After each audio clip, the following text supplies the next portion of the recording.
Kita mulai ya sebentar lagi. Saya buka materinya dulu sebentar.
Baik, kita buka pertemuan hari ini. Bismillahirrahmanirrahim. Assalamualaikum warahmatullahi wabarakatuh. Waalaikumsalam warahmatullahi wabarakatuh. Selamat pagi, salam sejahtera untuk kita semuanya. Semoga selalu sehat walafiat ya. Saya mohon maaf, suara saya agak berat hari ini karena jadi sebenarnya hari Selasa sampai Jumat ini ada kegiatan teman-teman di Mercure Harmony ya. Saya datang hari Selasa, Rabu, dan hari Kamisnya saya pulang. Malam Kamis tepatnya ya, malam Kamis pulang. Jadi memang sudah di-prepare. Jumat itu ketemu secara offline ya, karena hari Kamis saya pulang lebih awal. Kondisi fisik saya lagi agak kurang bagus. Tapi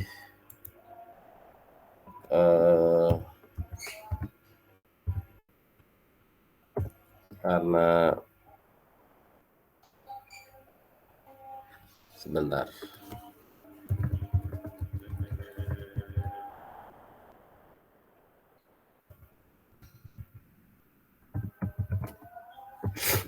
Tapi karena kondisinya agak kurang nyaman ya, jadi saya putuskan untuk ketemu secara online. Tadinya secara offline itu karena saya pikir sudah bisa ini ya, sembuh paginya. Tadi pas menjelang subuh justru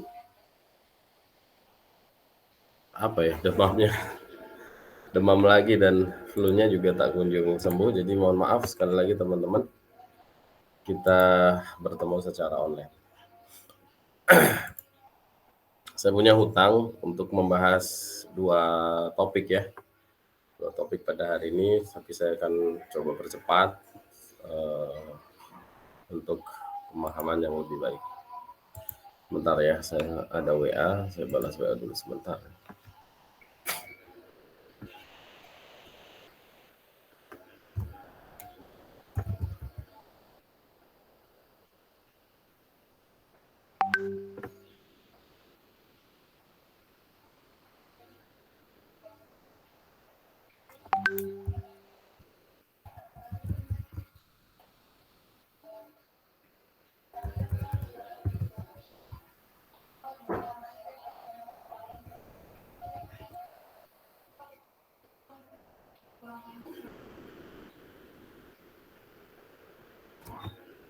Oke, Bismillahirrahmanirrahim.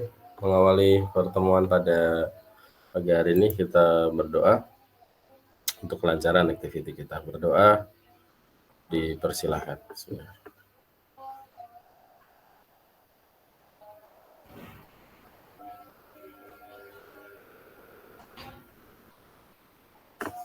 Berdoa selesai. Agak nggak nyaman ya teman-teman, sorry. Maaf sekali karena paksa nih.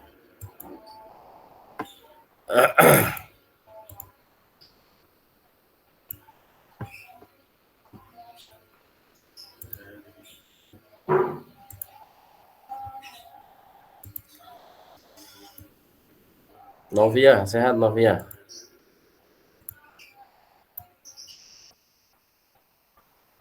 Andrianti, biasanya yang suaranya agak kencang si Nova ya. Nova ada nggak? Novana.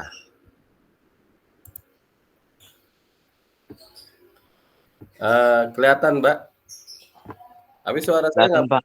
nggak putus-putus kan ya Han ya? Enggak, Pak. Nggak ya, baik. Tuh, ini agak. Jadi kalau nggak kipasan itu dingin, tapi kalau kipasan keringet dingin gitu. Bingung jadinya ya. Sorry, panas kalau nggak kipasan. Tapi kalau kipasan keringet dingin, nggak usah.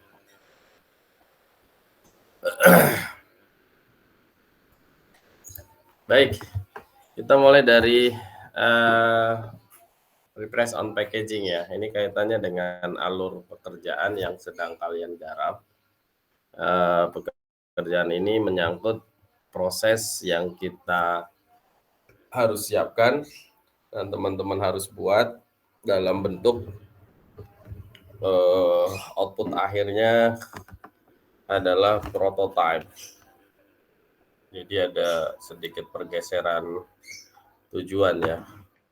Yang awalnya saya sangat berharap menggebu-gebu kita cari objeknya atau subjeknya ya, lebih tepatnya kita cari subjeknya adalah UMKM supaya produk itu benar-benar real. Akhirnya karena ternyata memang tidak mudah mencari UMKM ya, tidak mudah mencari UMKM, dan kalaupun mudah dia kadang-kadang nggak mau biayain, kira-kira begitu ya. Jadi di situ saya punya paham kalau gitu tugas kita turunkan levelnya, yang tadinya kita sampai level produksi kita batasi minimal sekali ya. Kalau saya bilang minimal sekali adalah prototype. Nah, untuk sampai ke prototype berarti ada tahapan yang kita lakukan, yaitu technical drawing ya, kemudian sampel maker. Nah, ini pekerjaannya disebut dengan NPD. Kalau di dalam siklus printing company ya, ada yang kita sebut dengan NPD, New Product Development. New Product Development itu untuk menghasilkan sebuah konsep produk yang dirancang oleh agensi ya. Kamu kan sekarang posisinya agensi nih. Kenapa? Karena dalam hal ini belum sampai ke tahap proses desain. Kamu baru sampai melakukan, kalau nggak salah, coba dibenarkan. Informasi yang saya dapat sekarang lagi mind mapping, betul ya? Bikin mind map ya? Iya, Pak. Nah, kalau membuat mind map itu kan berarti belum sampai tahap FAW ya. Kenapa? Nah, artinya desain itu belum siap. Berarti sebenarnya belum masuk ke tahapan NPD. Ya, belum sampai ke tahapan NPD, karena kalau nanti NPD ini adalah merupakan alur di dalam proses pre-press on packaging. Nah, anggap nanti tahapan proses desain sudah kamu lalui, sudah kamu lewati, dan endingnya adalah kamu menghasilkan sebuah desain ilustrasi atau desain kreatif ya, yang sudah kamu buat, maka akan masuk ke tahapan ini. Tahapan menentukan atau membuat technical drawing-nya dipisah dengan artwork-nya, Nah, nanti baru artwork dibuat, artworknya masukkan ke dalam sampel technical drawing dan akan menjadi sebuah prototype. Nah, tahapan ini untuk selanjutnya akan dibuat proofprint. Ya, proofprint itu adalah beda dengan prototype, beda dengan digital proof. Kalau digital proof itu untuk membuat prototype, sementara proofprint itu tidak perlu kamu bentuk. Ya, tidak perlu kamu bentuk menjadi prototype. Karena proofprint ini yang akan dipegang oleh bagian produksi yang dijadikan sebagai acuan.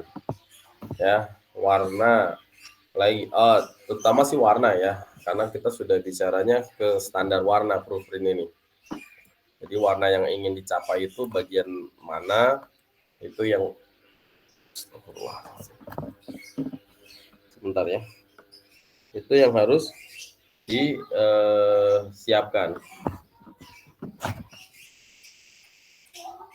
Saya lagi nggak nyaman banget nih posisi. Bentar ya, itu ganggu.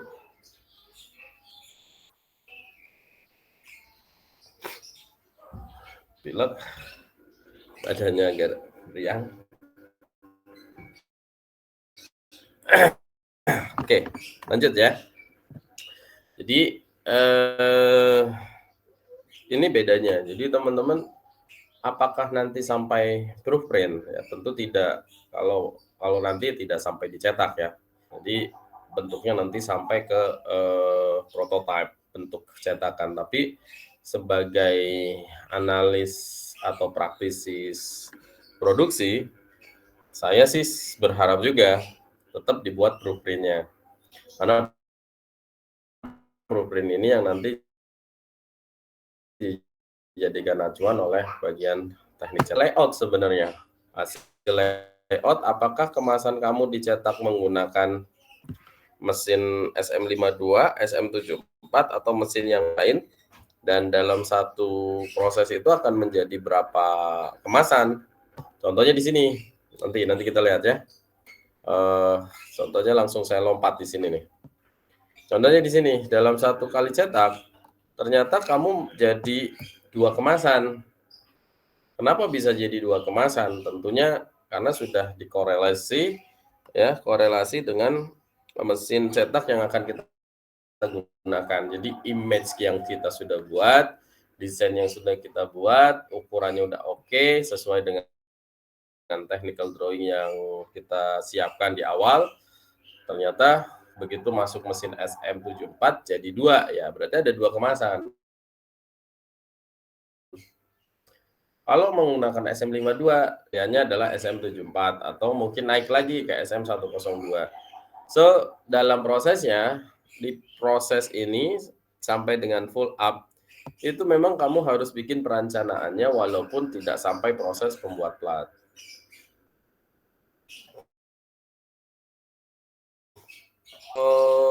Alur proses kerjanya, kamu tinggal ngikutin ya, kamu bagian mana technical drawing, nanti saya lihat mana technical drawing kamu. Ini Pak, technical drawingnya Pak. Oke, mana technical drawing? Ini yang tadi saya sebut, ini adalah technical drawing sebenarnya. Nah, cuman technical drawing lebih spesifik, ukurannya harus dimunculkan. Berapa panjang kali lebarnya, berapa sudutnya, ya. Ini yang kita sebut dengan technical drawing, not only to layout, tapi benar-benar dikasih skala ya, dan skalanya 1:1. Nggak boleh pengecilan. Paham kira-kira? Bisa difahami? So, kalau ditanya alurnya pasca produksi, nanti kira-kira apa yang harus kami laporkan, ya ini, alur ini yang sebenarnya harus dilaporkan. Technical drawing-nya mana? Nanti naik ke sample maker. Apa sample maker? Ini nih sample maker. Nah, sample maker itu adalah bagian daripada proses yang kita sering sebut itu dummy polos sebenarnya. Oh, dummy polos itu bagian dari proses ya Pak? Oh iya, wajib itu. Dan ini benar-benar real, harus ada dummy polosnya. Dicetak, dibuat menggunakan mesin namanya mesin sample maker. Ada pertanyaan, Pak, saya nggak punya mesin sample makernya. Memang kampus juga nggak punya kok gitu ya. Jadi untuk sample makernya nanti pakai apa, Pak? Oh, bikin dummy polosnya kita gunakan pisau potong, pisau pon ya. Ada tapinya. Asalkan produk yang kalian buat, UMKM yang kalian dampingi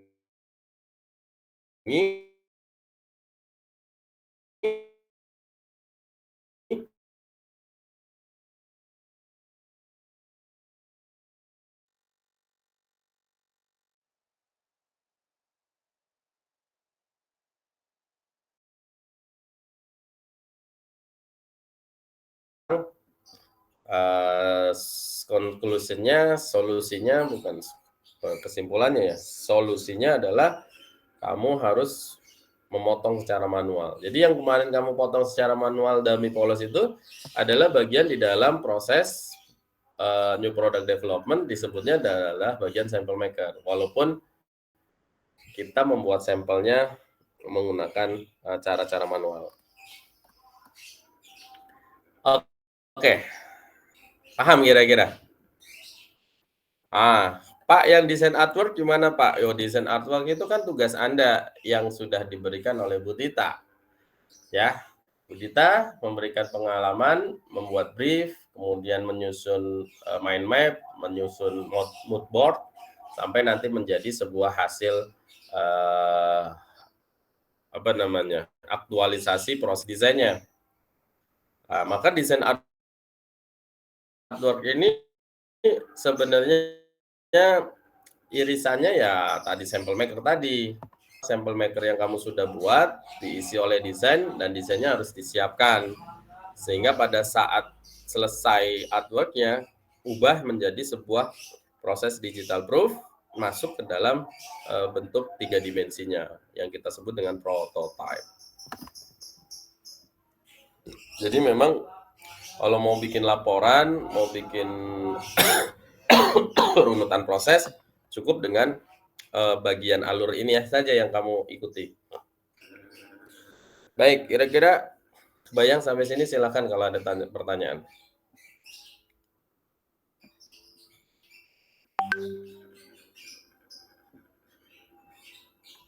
Tidak ada. Kita ke desain artwork ya. Sebenarnya ada final artwork, kita ke desain artwork. Nah, saya ingin sampaikan di dalam membuat desain artwork itu, waduh, ini kenapa nih?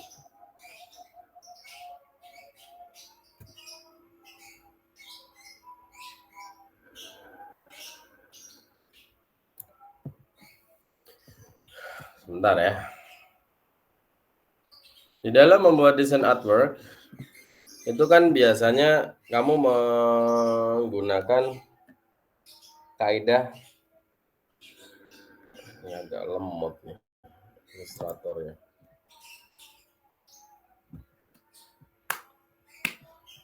Sebentar ya.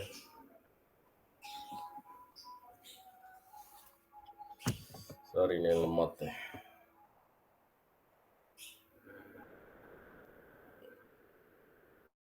Bergerak-gerak sendiri lah. Nah, biasanya kan teman-teman pakai penggunaan warnanya dasarnya adalah warna apa kita sebutnya. Saya ulang ya, desain box-nya dulu.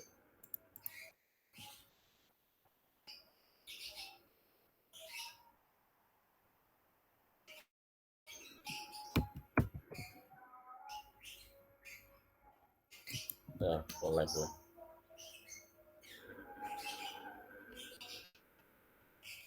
Iya. Ulang ya. Jadi teman-teman pada saat membuat desain itu kan ini yang di FAW kemarin ya, saya jelaskan lagi ya. Tapi nanti secara teknis langsung saya kasih contoh. Apa maksud dari penggunaan warna Pantone, warna spesial dengan warna CMY itu di Illustrator memang harus benar-benar kamu create dan warnanya harus masuk ke dalam media box karena media box ini nanti membubuhkan sebuah informasi warna yang kalian gunakan tuh warna apa saja sih gitu. Itu harus jelas ya. Aduh, nih laptop saya kenapa lagi?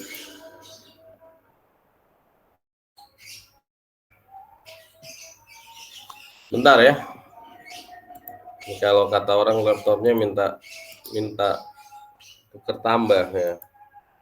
Cuma nukernya ke siapa, nambahnya kebanyakan jadi nggak bisa juga. Klik dulu deh, save. Nanti kita close.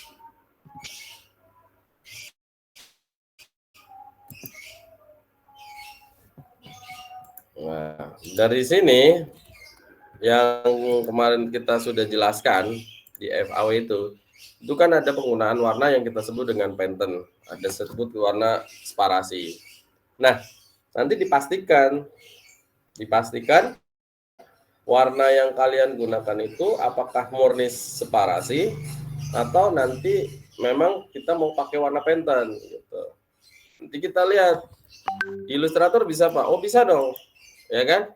Jadi saya mau memperdalam pengetahuan teman-teman dengan melakukan sistem operasi untuk desain yang kita buat apakah menggunakan Pantone atau murni CMYK gitu. Jadi jangan fokus oh kalau nyetak itu pasti CMYK. Oh tidak. Nanti kita ambil contoh cetakan yang kemarin.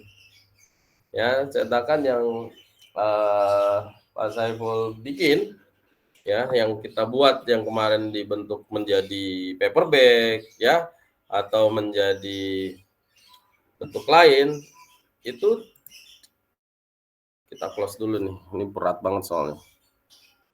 Jadi desainnya tuh saya buka ya di sini dulu sebentar. Bentar. Sabar. Sambil yang ingin ditanyakan diskusi boleh ya. Jangan menunggu saya melempar pertanyaan. Kamu boleh langsung tanya. Pak, tanya.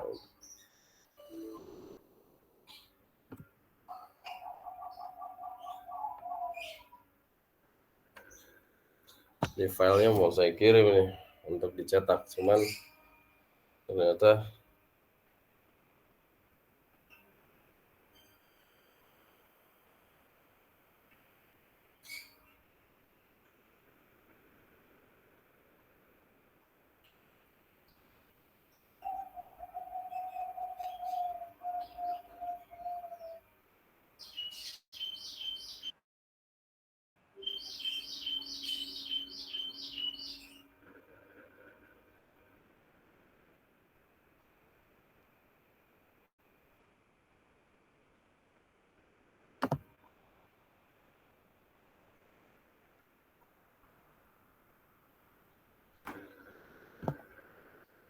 nah ini contohnya kalau saya punya desain seperti ini.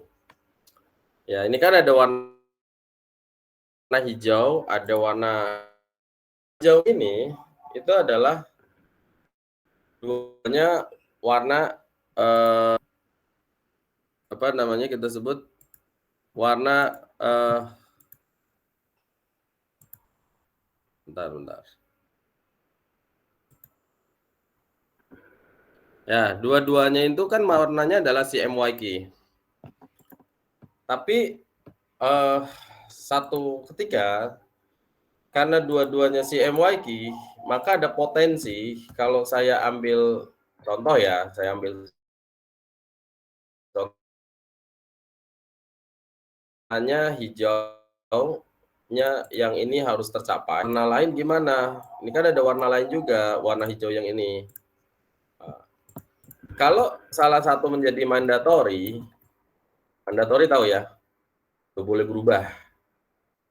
Yang namanya proses cetak kalau separasi, sistemnya kan transparan. Jadi pasti warna ini akan dipengaruhi oleh warna yang lainnya. Sementara ini ada dalam satu plat. Berarti kalau saya mau hijaunya seperti ini, untuk mencapai seperti ini, kadangkala warna kuningnya harus saya tambahin. Misalkan warna yellow-nya kurang nih gitu. Atau warna sianya kurang nih. Warna sianya tidak boleh 50, 60. Kan gitu ya. Oh, ini nih hijau yang saya mau. Kira-kira di sini berubah nggak? Kira-kira berubah nggak?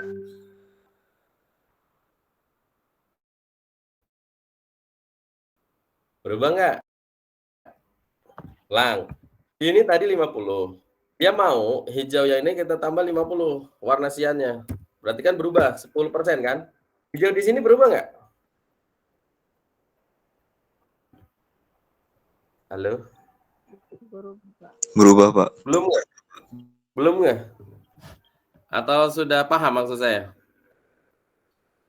Maksud saya gini ya, sekali lagi, kalau dua warna ini sama-sama menggunakan CMYK di dalam satu layer, di dalam satu file, maka di dalam satu kondisi itu adalah akan terjadi proses yang kita sebut distorsi warna akibat daripada ada warna yang kita inginkan ya tidak boleh berubah, sementara kita menggunakan separasi. Karena menggunakan separasi, maka kemungkinan berubah pasti ada. Maka kalau seperti itu, supaya warna ini tetap, sementara yang hijau ini dia menggunakan warna CMYK karena tidak terlalu signifikan, maka warna hijau ini saya akan rubah. Gimana saya rubahnya? Rubahlah menggunakan warna Pantone tadi. Pakai color book, kemudian kamu Pantone, ini cetaknya mau pakai apa?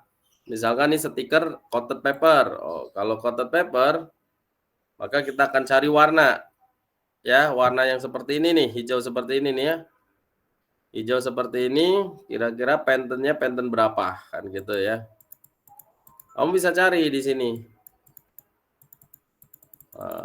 Mana Pantone-nya? Banyak di sini. Oh.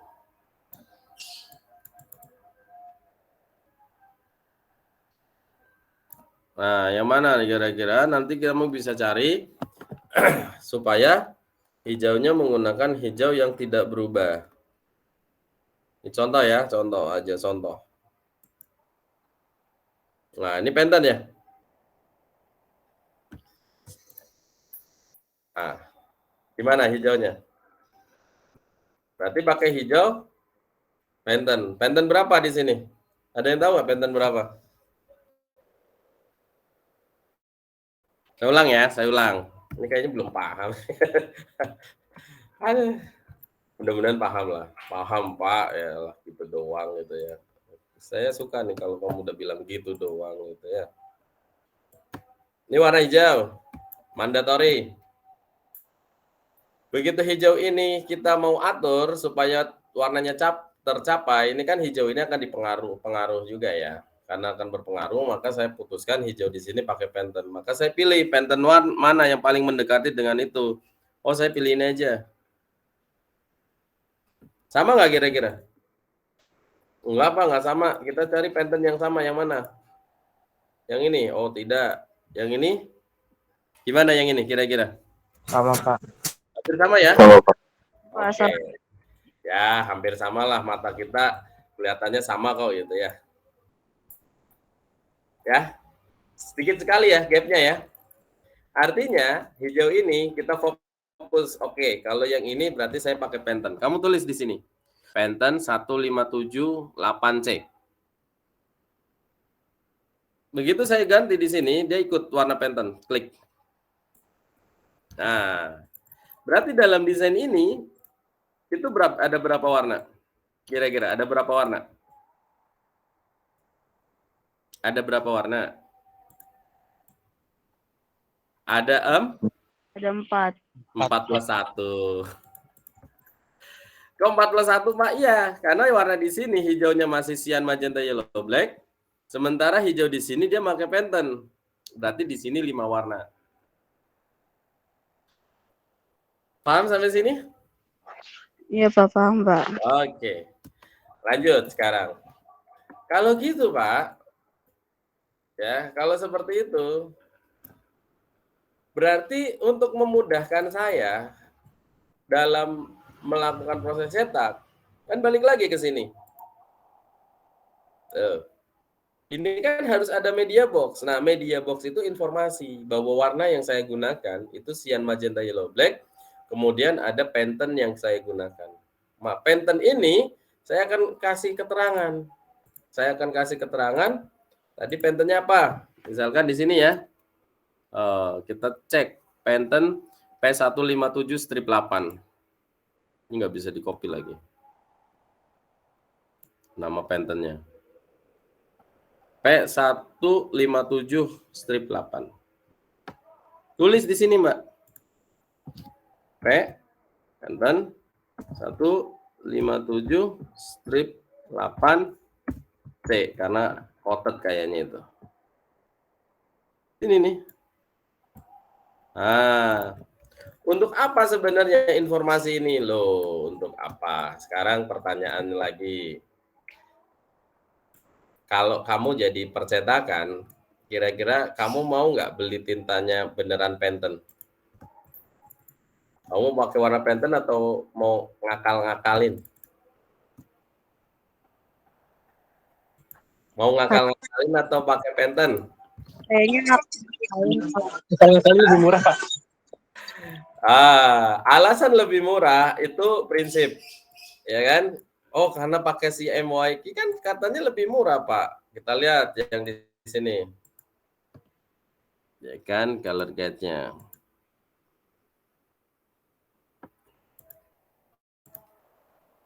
Loh, mana tadi? Oh, hilang warna ini. Bentar.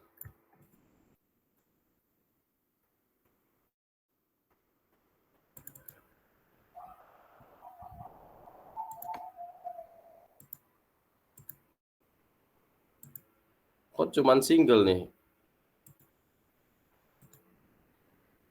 Nah, ini. Tadi kan kalau si MYK kan lebih murah ya, Mas ya?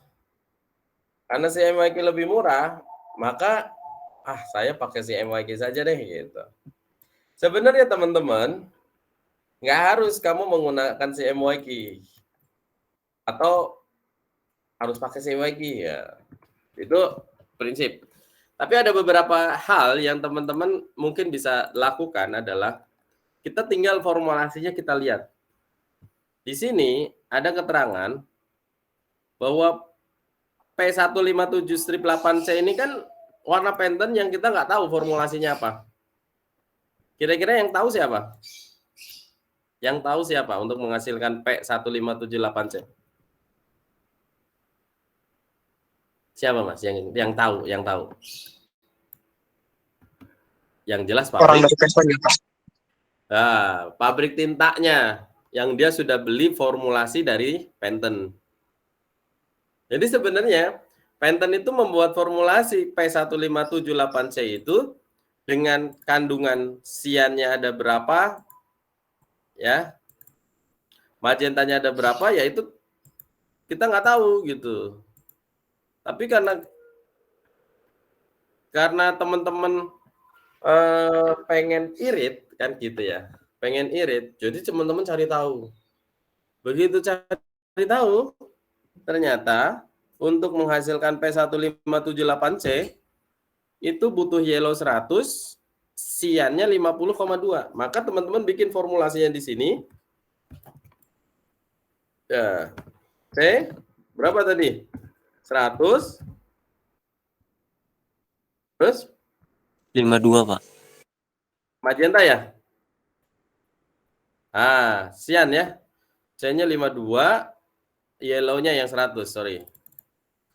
Yellow 100, cyannya 52. Boleh nggak begini? Boleh. Silakan aja. Kamu bikin asumsi-asumsi, oh ternyata akhirnya kamu campur sendiri, Mas. Campur. Namanya color matching, color mixing. Begitu dicampur, wow, warnanya mendekati dengan Pantone. Berarti kamu berhasil. Berhasil apa? Berhasil melakukan penghematan, kan gitu. Kenapa? Karena harga Pantone-nya mahal. Tapi pada saat proses cetak, misalkan ada proses cetak nih, nah, kamu bisa menggunakan model untuk mengatakan kepada percetakan, apalagi kalau kamu nggak sempat ke sana, ya kan? Itu teman-teman boleh ke sini. Pakai media weight Pantone. Nah, pakailah. Aduh, kalau di ini nggak ada ya.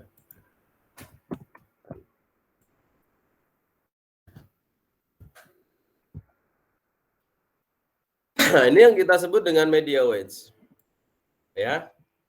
Jadi nanti kamu kalau datang ke percetakan nggak sempet, ini kan ada warna hijau kan? Warnanya Pantone kan? Pantone CMYK kan? Nah, ini uncoated, nanti ada yang coated paper. Itu teman-teman tinggal kasih keterangan. Saya mau beli Pantone warna berapa, Pantone tipe berapa. Kasih keterangan ke percetakan. Ya, sekali lagi ke percetakan, kamu kasih tahu Pantone 157C. Gitu. Jadi ini yang nanti jadi acuan ketika operator itu melakukan proses cetak. Si Pantone ini, sekali lagi, Pantone ini kan punya LAB ya. Nah, pada saat LAB-nya diukur, kemudian dengan hasil cetak, masuk ke sini misalkan. LAB Pantone-nya berapa, LAB hasil cetaknya berapa. Kalau delta E-nya kurang dari 2, maka this is perfect. Jadi hasil cetaknya oke. Sesuai mandatory, warna hijau yang ada di sini ya memiliki delta E dengan Pantone yang dituju adalah kurang dari 2. Sekalipun tinta yang Anda bikin itu terbuat dari campuran sendiri, meramu sendiri dengan warna yellow 100 dan cyan 52. Tapi pencampuran warnanya tidak dilakukan di atas mesin. Kalau di atas mesin namanya separasi. Tapi kalau di luar mesin namanya special color atau istilahnya adalah spot color. Baik. Kira-kira ada pertanyaan di sini?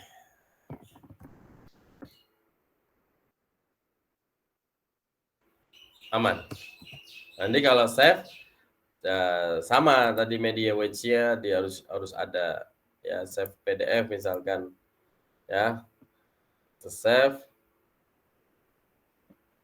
Nanti di sini pasti ada akan kebaca begitu dimasuk ke PDF ya, misalkan ke price quality atau PDF X4 ya, dia akan ngebaca nih berapa warna yang ada di situ, outputnya yang mau menggunakan berapa coated yang mana sesuai dengan Fogra 12647-2 ya, atau kertas kamu adalah menggunakan Japan Color yang coated, ini mau pakai standar warna mana. Tapi kalau mau pakai standar warnanya adalah misalkan standar warna Fogra ya, ISO 12647-2 yang 39. Nah, ini nanti akan melihat konversinya, outputnya juga nanti kelihatan di sini, teman-teman bisa lihat. Coba baca nih. Ya. This file contains spot color. Jadi ternyata ada spot colornya. Dia ngebaca di sini, Mbak. Ya. Preset special specifiers ya, source profile Don't match the current color setting. Nah, ini kalau kita mengeksplor prepress, ini harus paham nih. Ya, kenapa harus ada warning-warningnya gitu. Nah, nanti summary-nya bisa dicek dan sebagainya. Jadi not only to convert PDF ya, tapi di PDF itu sebenarnya kalau mau dieksplor kalian harus benar-benar kuasai, termasuk di sini output profilnya mau pakai mana gitu dan sebagainya dan sebagainya. Kalau ini kan standar ya, kalau mark and bleed ya, mau pakai color bar, mau pakai registration mark. Ya, coba kalau kita klik semua ya, misalkan jadinya kayak gimana sih gitu. Nah, begitu kita save. Nah, ini nggak ada bleednya nih. Ini kan nggak ada bleednya nih. Nah, bener akikah, tanggalnya berapa, jamnya berapa. Ini penting nih teman-teman. Ya, jadi dalam proses apa kita sebutnya, dalam proses melakukan pengamanan file ya, itu file kita apa benar atau bukan, itu harusnya dikendalikan dengan cara tadi di PDF. Nah, kita cek lagi. Misalkan di sini kita kasih bleed ya. Bleednya, mana bleednya? Objek.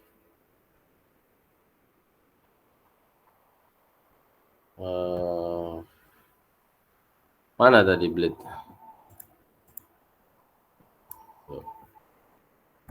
Ini gede banget ya filenya ya. Hapusin dulu. Kita masukkan bleednya berapa? 0,2 ya. Misalkan.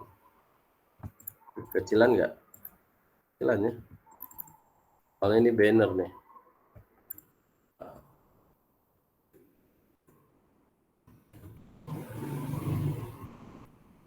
Oh, pantesan. Banner soalnya, Mbak. Saya ubah aja ya. Jadi kecil aja, jadi kecil.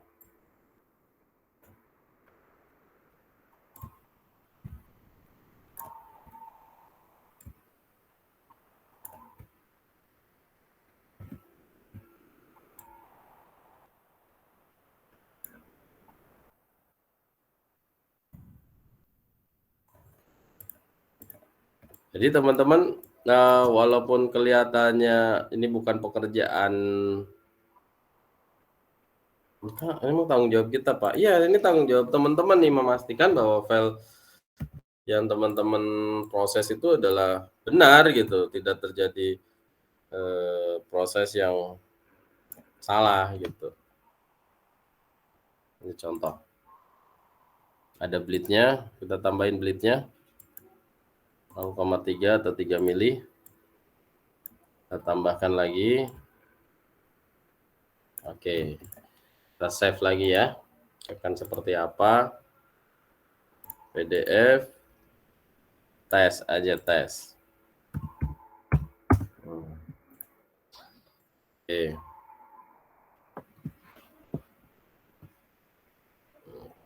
Custom. Pakai PDF yang X3 ya. Uploadnya kita klik semuanya. Bleednya juga. Save PDF. Nah, kira-kira jadinya kayak gimana nih? Nah, ini yang saya maksudkan ya. Jadi, begitu kita save seperti ini, maka file ini adalah dianggap file yang ready to print, siap untuk dicetak. Ya, ada color bar-nya, walaupun color bar-nya di samping ya.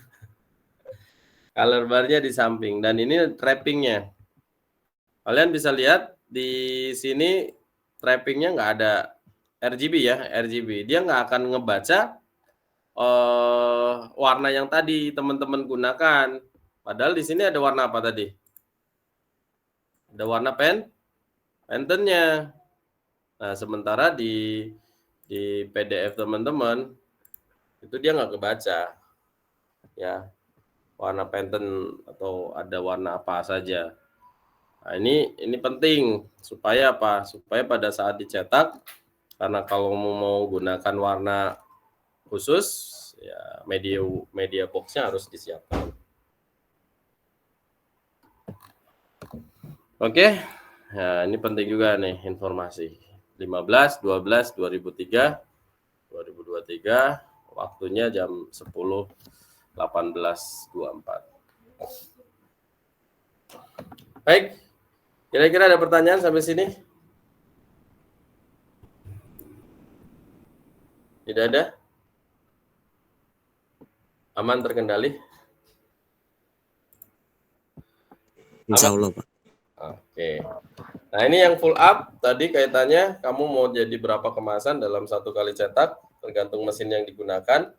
Berarti nanti harus kamu ukur juga. Nah, ini untuk technical drawing. Technical drawing-nya itu kan pembuatan struktur. Karena strukturnya sudah dibuat, ya sudah. Nggak ada masalah. Kan strukturnya dulu yang dibuat, baru desainnya. Sama seperti di sini nih. Nah kan, technical drawing-nya dulu, baru desain artwork-nya. Nanti kalau sudah technical drawing-nya dibuat, kemudian sampel maker-nya, mesinnya sudah ada, bikin dummy blank-nya, dummy polosnya. Nah, sekarang tinggal kalian persiapkan desain artwork-nya. Ya, sampai nanti jadi prototipe. Output-nya ya sudah di ini saja dipresentasikan bagaimana proses perjalanannya sampai menjadi sebuah hasil prototipe, dan if then jika nanti akan diproses produksi kan gitu ya, kira-kira butuh dana berapa, langkah kerja seperti apa. Itu yang teman-teman harus buat. Ya. Berarti kalkulasinya harus jalan juga dong, Pak. Iya, kalkulasinya harus jalan. Apa saja yang dihitung kan gitu ya. Nah, kalkulasinya harus jalan. Ya, kalkulasinya harus jalan. Nanti ada, oh ini absen, sorry. Ya, nanti saya ajarin minggu yang akan datang bagaimana sistematika menyiapkan proses produksinya. Yang jelas kalian ikuti saja dengan Bu Dita arahannya, menyiapkan desain artwork-nya sampai nanti kita jadikan prototipenya. Untuk sampel maker-nya sekali lagi, kalau teman-teman nanti menggunakan dummy atau desain yang sama kayak kemarin, berarti saya nanti bawakan pisaunya. Pisau itu teman-teman bisa pakai, bisa digunakan untuk membuat sampel maker. Gimana Pak cara membuatnya? Oh, cara membuatnya sampel makernya kita lihat di YouTube ya. YouTube nih. Kita bikin font manual gitu. Bisa Pak, ngefont manual Pak. Oh bisa. Kita cek ya.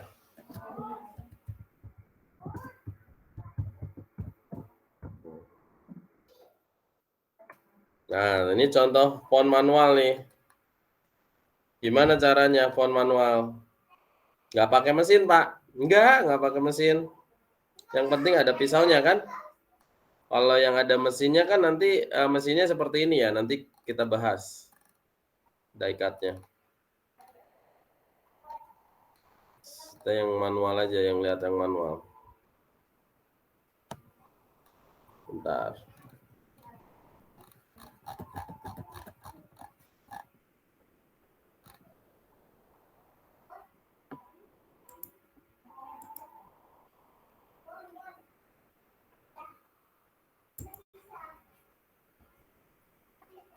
Sebentar ya. Kemarin ada contoh yang manualnya nih. Nah, ini dia nih. Ini contoh manual ya. Real.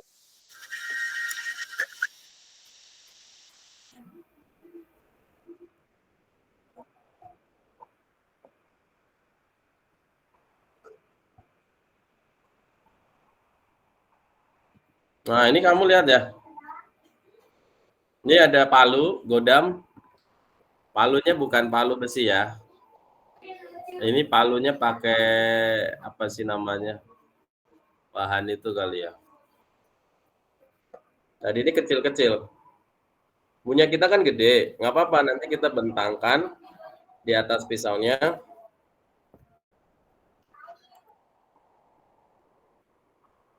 Nah, kita lihat ya.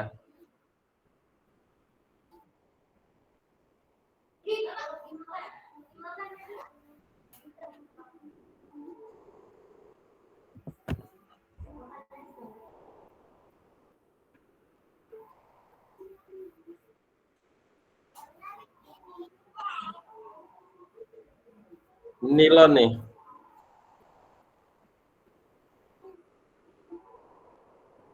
Kayak plastik gitu ya, polimer.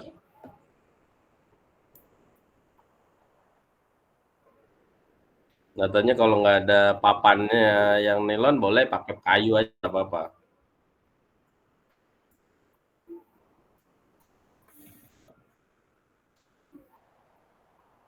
Cuman ini kulit mas, kulit. Kalau kertas kan nggak sesulit ini ya kalau kertas. Kalau ini kulit.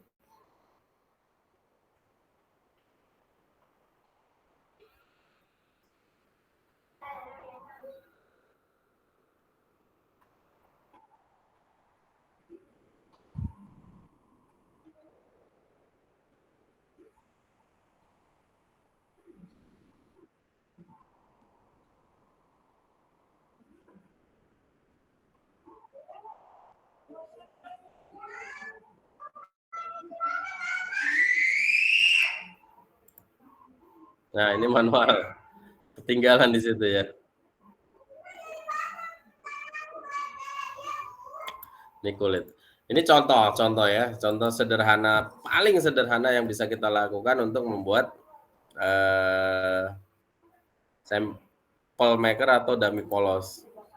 Mungkin akan tertawa di dalam hati ya.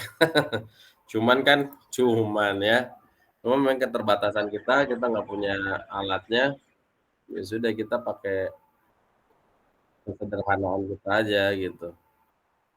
Nanti pisaunya sudah Pak Saiful siapkan, yang kemarin kita bisa pakai. Nah, atau bisa seperti ini.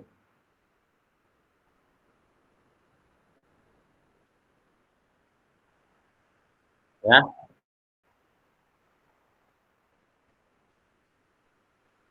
lumayan lah. Pisaunya kan sudah ada ya.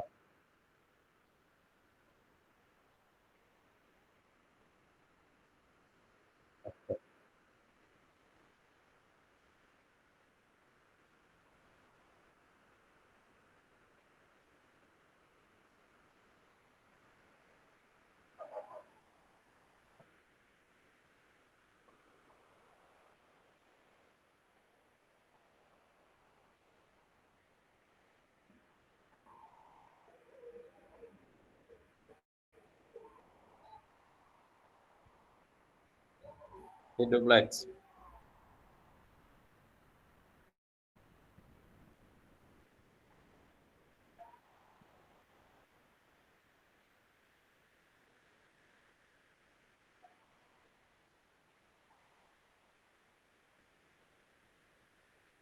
Nah, duplex lebih mudah.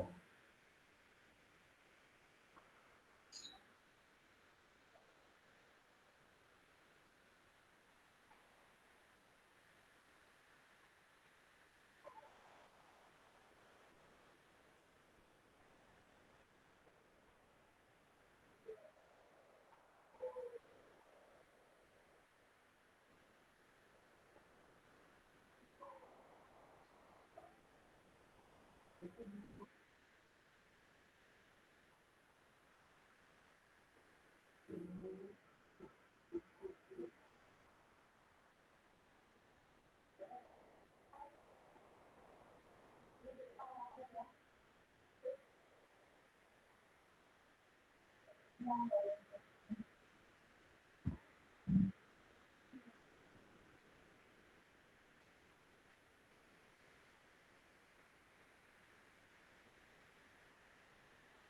nanti tinggal teman-teman beli cutting boardnya ya. Pisaunya kan sudah ada. Kita lihat nih di Tokopedia berapa sih cutting board gitu ya. Tokopedia.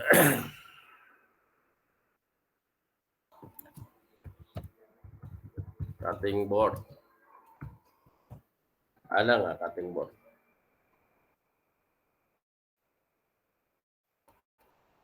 Bentuknya kayak gimana tuh tadi? Namanya apa cutting board? Ada nih. Ya. Wow. Harganya lumayan ya teman-teman ya. Kita pikir murah loh. Saya pikir murah. 2 mili. Nah, ini yang plastik talenan daging food gradable. Ini alatnya.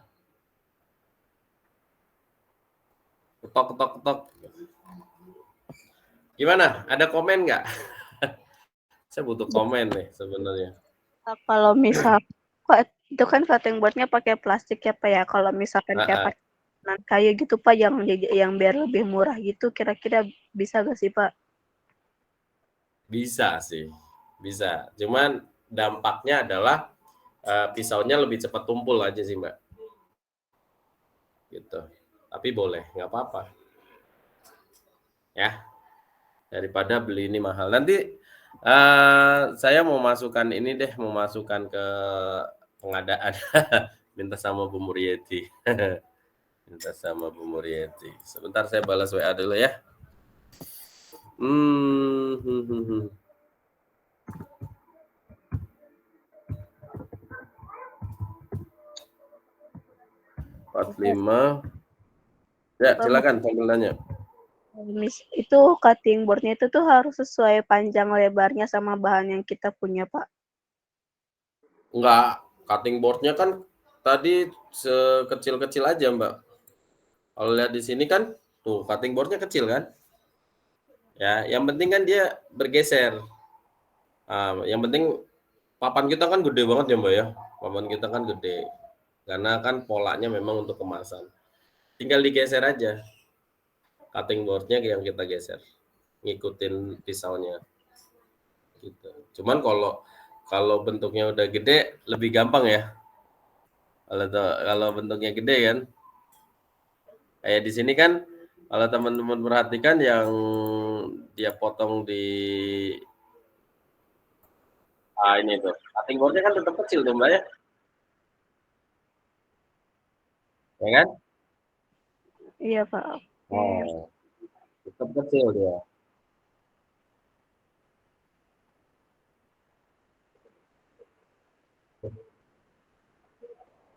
Sebenarnya saya tuh apa ya?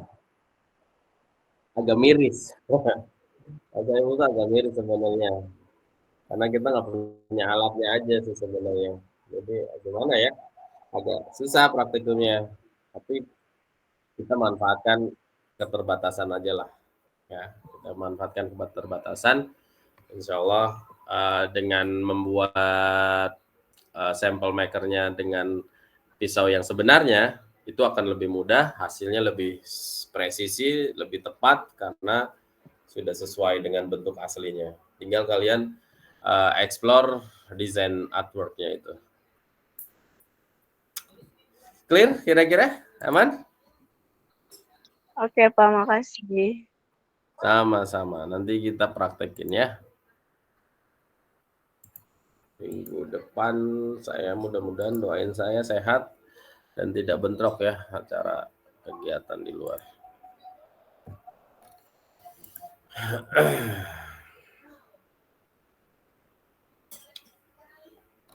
Oke, lanjut sekarang. Jadi dari desain, sampel makernya kita bikin, sampel produknya, lalu yang paling penting adalah warna. Karena dalam proses cetak pasti targetnya adalah kan warnanya ya. Warna itu ada delta E-nya kurang dari 2, sehingga target warna ini biasanya dibuat dalam pengesahan CDD atau color drawdown. Yang dihitung LAB cetak, LAB setelah coating, dan density-nya. Seperti ini bentuknya. Jadi kalau ada warna biru tadi, 3 biru, biru pertama berapa, biru ketiga berapa, biru ke optimumnya berapa, minimum, optimum. Nah, setelah dihitung, ternyata delta E-nya kurang dari 2, maka kita terima cetakan tersebut, ACC, langsung produk massal, langsung cetak massal.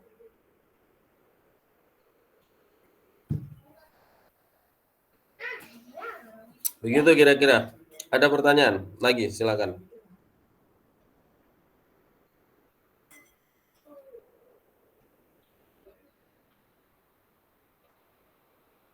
Mangga. Cukup?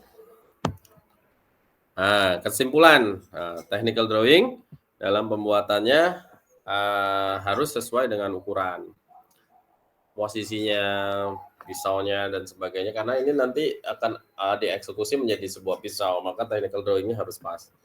Kemudian pembuatan pisaunya harus memperhatikan ukuran mesin, maksimal papan, bagian stripping, dan papan female yang menggunakan nick, sampel maker digunakan, merealisasikan struktur produk sesuai technical drawing, dan acuan cetak, acuan untuk melihat LAB warna, itu adalah color drawdown tadi. Ya, ini materi pada minggu yang lalu yang saya terlambat menyampaikan. Mudah-mudahan ada manfaatnya. Kita next ke materi berikutnya.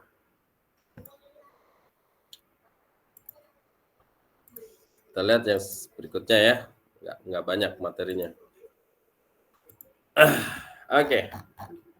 Pak, tadi kita udah bahas terkait dengan artwork, sample maker, dan sebagainya. Sekarang gimana Pak proses finishingnya? Oh, finishingnya kita pakai die cutting mesin. Yang teman-teman lihat di depan ini adalah mesinnya MK itu mesin Heidelberger, mesin Cina ya, mesin Cina yang diakuisisi Heidelberger penjualannya melalui Heidelberger distributor resminya. MK Easy Maker di bidang finishing.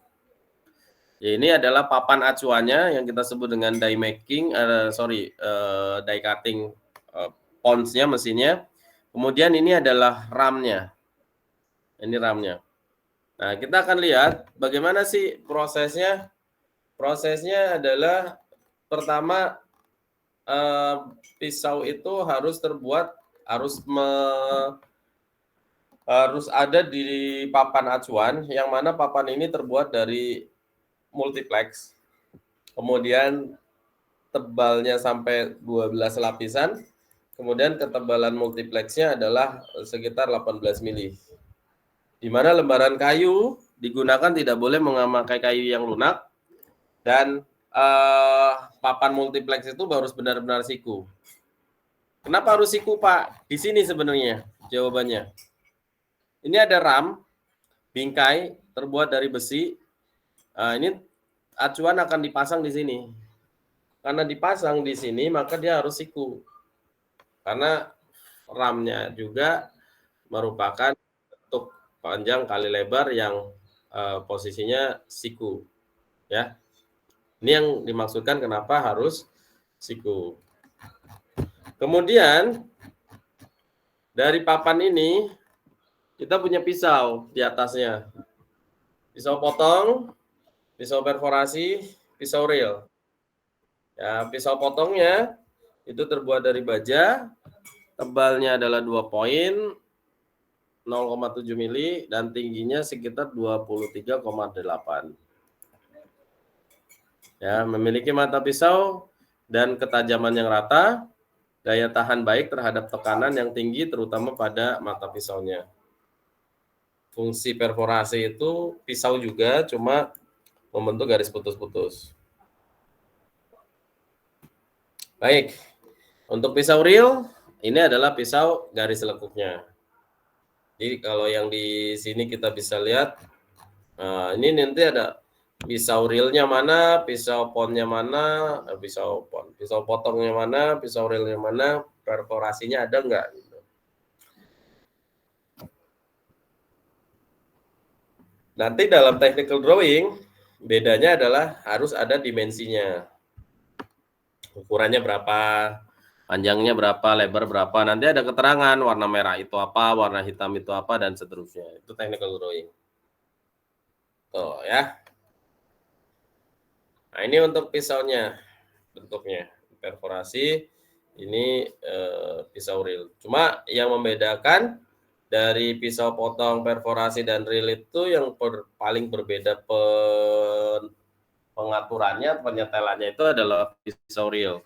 Kenapa? Karena pisau reel itu butuh kanal.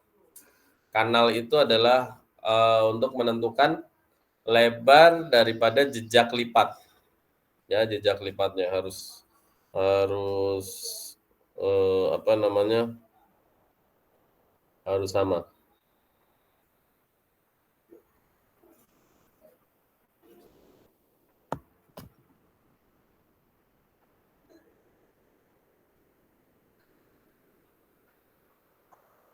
Oke. Any question di sini? Ada pertanyaan? Silakan. Aman kira-kira? Aman, Pak. Oke, ini kanalnya ya. Kanal skema pisau relnya makin, kalau teman-teman lihat di sini, makin tebal kartonnya, maka makin tinggi, makin rendah pisaunya, tapi makin tebal, ya, makin tebal pisaunya. Sini teman belum bisa lihat. Ya, kalau karton yang 0,2 mili, 0,8 mili, nah ini pisaunya bisa sampai 3 poin. 3 poin berarti 0,35 kali 3 ya. Berarti 0,9. Baik, saya pikir ini untuk stripping sendiri adalah membuang bagian yang tidak dibutuhkan. Contohnya di sini. Pada saat kita ngepon, kita kan akan membuang bagian yang tidak dibutuhkan, ya. Karena tidak dibutuhkan, maka kita harus buang.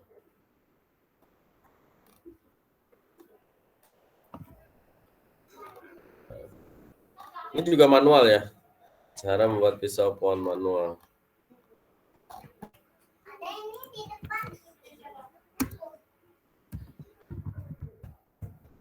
Nah, kita lihat yang mesin degel dulu ya. Ini adalah mesin degel yang kita biasa temukan di percetakan-percetakan menengah ke bawah. Ya. Nah, ini seperti ini.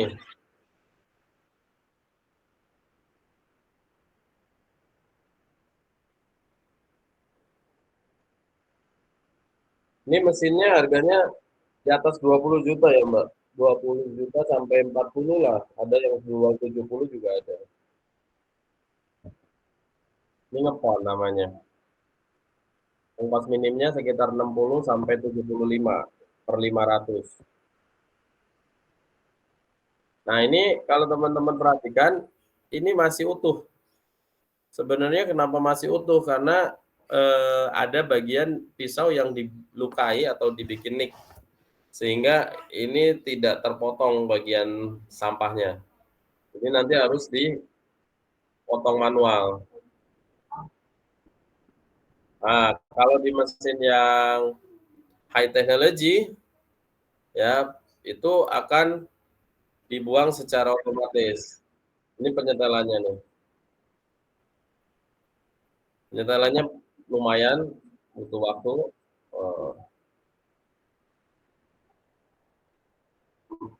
Butuh waktu. Tapi kalau udah dapat ininya, dapat setelannya gampang. Udah tinggal jalan aja.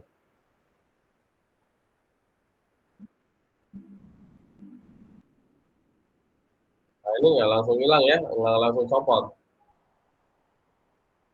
Copotnya manual. Nah, itu yang dilepas itu, kopek namanya, dikopek, namanya stripping. Sekarang kita lihat yang box ya.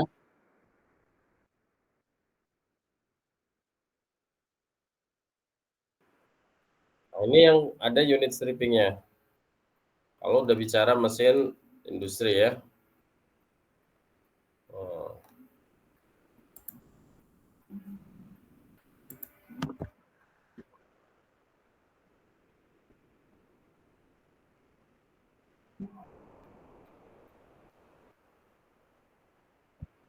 Nah, ini mesinnya. Kalau yang tadi 20 juta, 50 juta dapat, yang ini 5 miliar paling enggak. Ya, mahal, Mbak. 300.000 euro.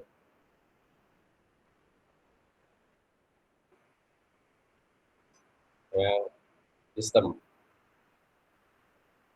presisinya. Nah, ini yang namanya stripping tadi. Membuang bagian yang tidak dibutuhkan.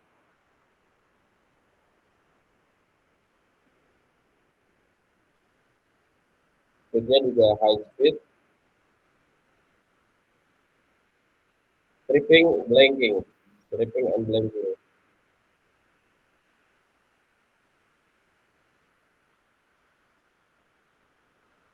Ini mesin Cina ngikutin ini, Mbak. Ya, yang tadi MK tadi. Nah, kalau ada West, dia langsung masuk ke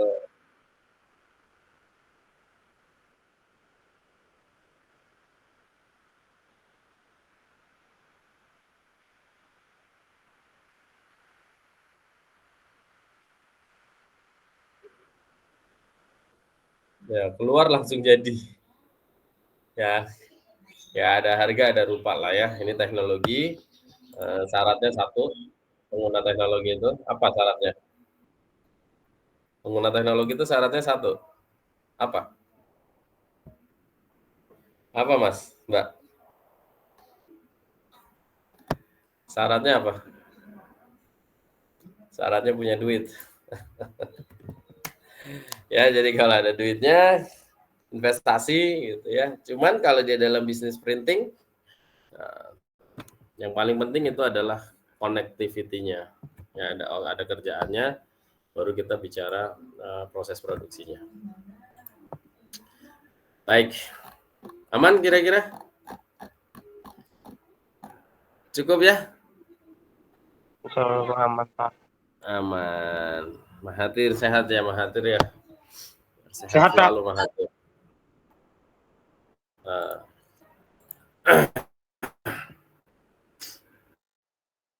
Baik, kita absen dulu sekarang.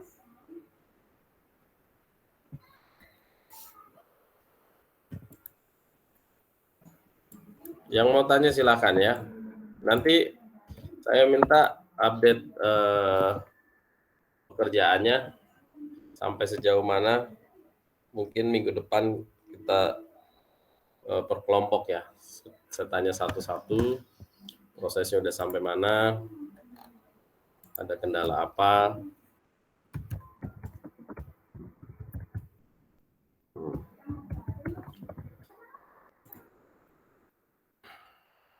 Adinda ada? Hadir, Pak. Hadir. Alfa? Hadir, Pak. Ardi? Hadir, Pak. Cynthia? Hadir, Pak. Ibnu? Hadir, Pak. Ilhan? Hadir, Saya Pak. ingat Cynthia kayaknya minta sesuatu ya, Cynthia ya? Iya, Pak, logo itunya. Terus, udah belum? Belum, Pak. Oh, belum. Iya. Ini ada nih, Mbak, logonya nih, Mbak. Nanti saya kasih ya. Baik, Pak. Hari ini ya, today. Keisha? Hadir, Pak. Mahathir? Muhammad Reva? Hadir, Pak. Muhammad Ridho? Muhammad Rifal? Novana Azahra? Noviaan Hadir, Pak. Hadir, Pak. Nur Aldifa, Hadir, Pak. Putri Aulia, Rabani, Hadir, Pak. Delia hadir, Pak. Rashid, Hadir, Pak Rabani. Rezwan dari Hadir, Pak. Saniatul Adawiyah, Hadir, Pak. Sawung, Hadir, Pak. Deviana, Hadir, Pak. Alia, Hadir, Pak. Tiara, Tiara, Tiara yang tadi sakit apa ya? Tadi yang izin ke saya Tiara tuh. Nanti saya cek lagi ya. Zaira, Hadir, Pak. Zahra, Hadir, Pak. Zirhan, Zirhan. Oke. Terima kasih atas kehadirannya. Mudah-mudahan ada manfaatnya ya. Progress reportnya terus jalankan kegiatannya sesuai dengan sistematika yang tadi saya sampaikan. Mulai dari proses technical drawing, kemudian sampai dengan pembuatan sampel maker. Nanti sampel makernya mungkin minggu depan saya bisa bawa itunya ya, saya bisa bawa pisaunya, semuanya, semua pisau. Nanti menggunakan material yang sebenarnya dan menggunakan pisau yang sebenarnya. Kira-kira itu saja. Kurang lebihnya mohon maaf. Terima kasih. Selamat siang. Assalamualaikum warahmatullahi wabarakatuh. Waalaikumsalam warahmatullahi wabarakatuh. Terima kasih, Pak. Terima kasih, Pak. Ya, Terima kasih banyak, duluan Pak. ya. Terima kasih, Pak.